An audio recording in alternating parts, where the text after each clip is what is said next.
Hi everyone, welcome back to the channel. Today we're going to talk about Starsight, the second book in Brandon Sanderson's Skyward series. So, as usual, we're going to talk non-spoilery thoughts and opinions up front and then move over to the spoiler section where we can talk in more detail. So, with that being said, remember to hit that like button and subscribe to the channel if you haven't done so already, and let's begin.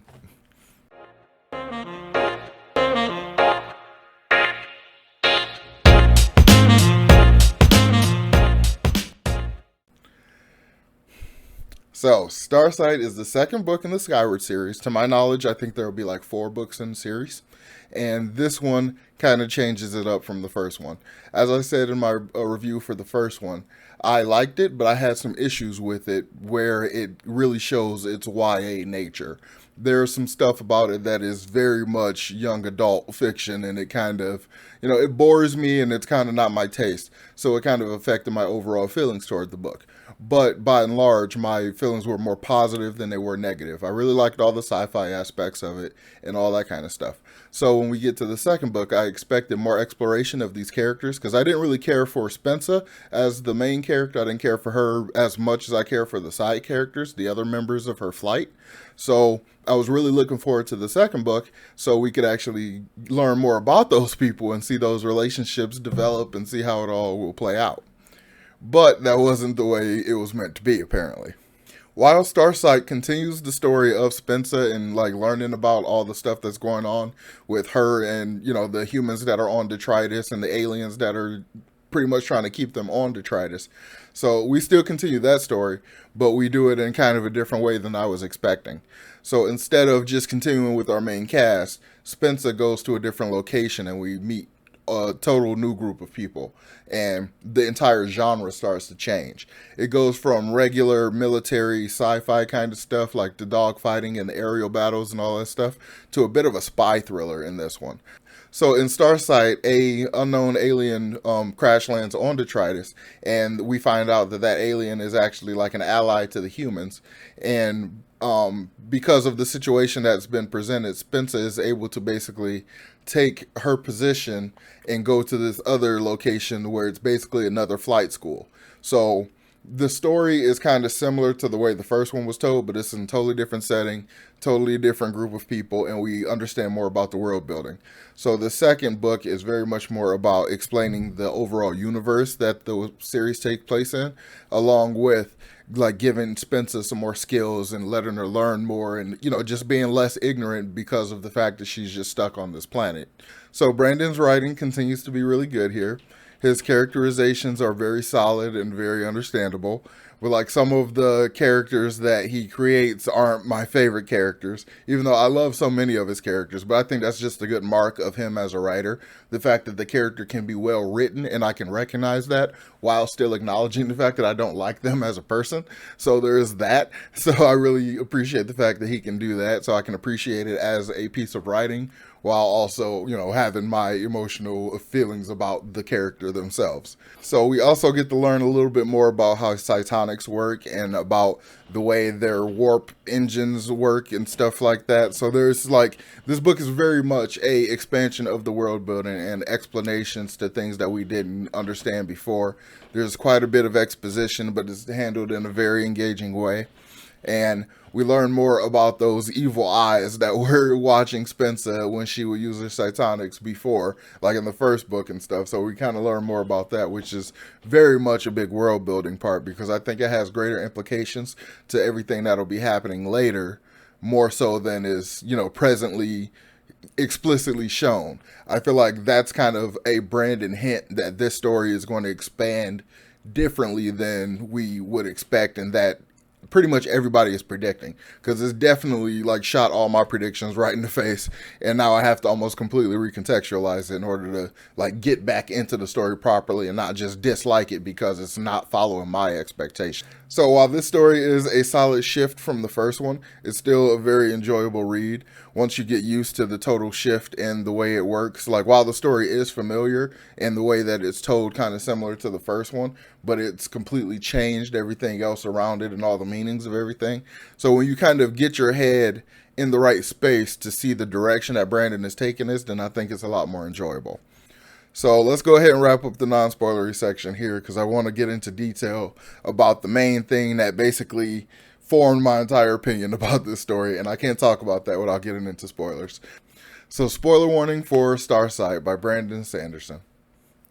So, in the spoiler section, I really want to talk about the Delvers. That's the thing that really that got me. Like, so in the first book, when we first find out about Cytonics and stuff, and Spencer starts using her abilities, we get mention of these evil eyes that are watching her. Like, she sees in Cytonic space or whatever, in the nowhere space.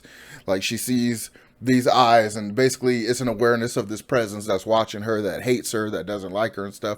So we come to find out that those are the Delvers, and there's some sort of cosmic creature situation that seems to hate active conscious minds. So like, if you're using Cytonics to, jump faster than light speed travel kind of thing, they hear it and it bugs the crap out of them because the nature of what they are, and they go and kill people. So I understood that as like a giant eldritch monster kind of situation, kind of unknowable cosmic kind of horror thing when we started to learn more about it. And I was like, okay, this is interesting. Because in the first book, when we found out about that, I kind of thought that was just going to be some generic mystery of Cytonics, like why they weren't able to use them for so long and stuff like that. And that was basically Brandon's introducing the big story mystery, the big bad, the big bad kind of thing. But it turns out he wasn't doing that at all, I don't think, unless it was in some other way. Because in this one, we interact with the Delver. Like, Spencer's able to completely communicate with them, more or less. They like share, do like a little bit of a mind meld thing, and she shows that from their perspective, all that noise that the Delvers think they hear, like, that's not just noise. Like, one little buzzing you hear, that's probably someone's laughter and stuff. And like, it's all kinds of stuff. It's humanity, it's life, it's sentience, it's mortality and stuff like that. It's more beautiful than just the noise that they think they hear.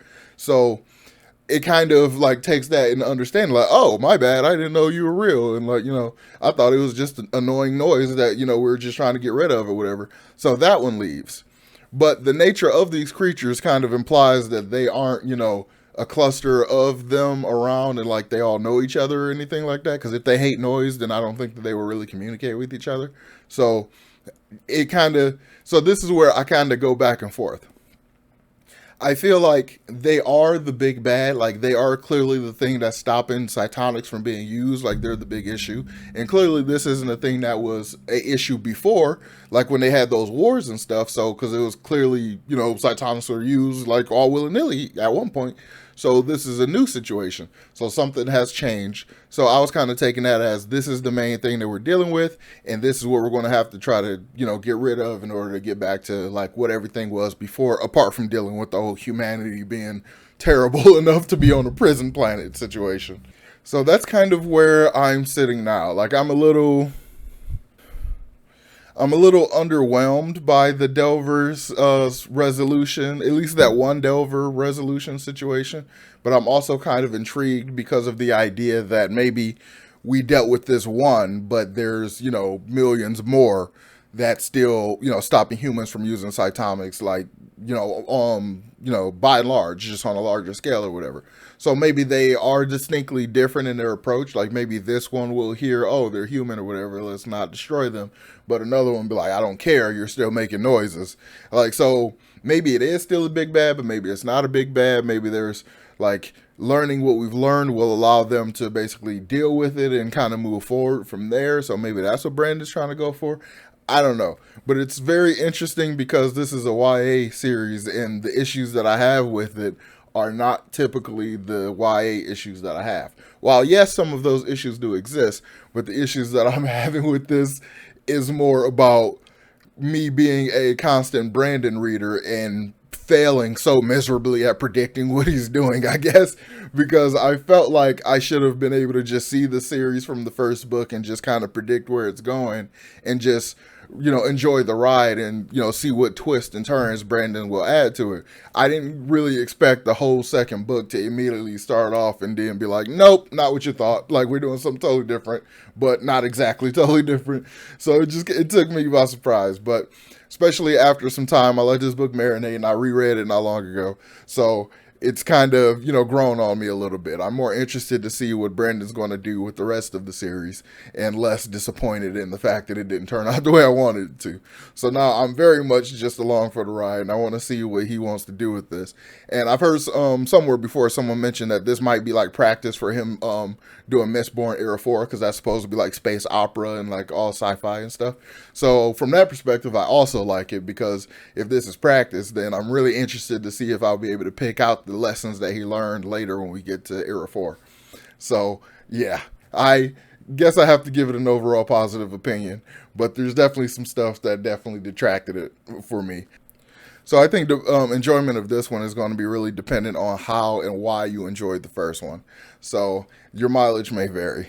So I'm going to go ahead and wrap up this video here by saying I recommend it to those who enjoyed the first one and who's interested in the series as a whole and the direction that Brandon's trying to take this story. But if you just want more aerial combats and just generic kind of good guys versus bad guys in the sci-fi setting, which is more or less what I wanted, then you're kind of going to be disappointed. But you can probably still jump back into it. So yeah, not a very cut and dry recommendation or not recommendation, but there you go. So all right, I'm going to go ahead and jump out of here. So remember to hit that like button and subscribe to the channel if you haven't done so already.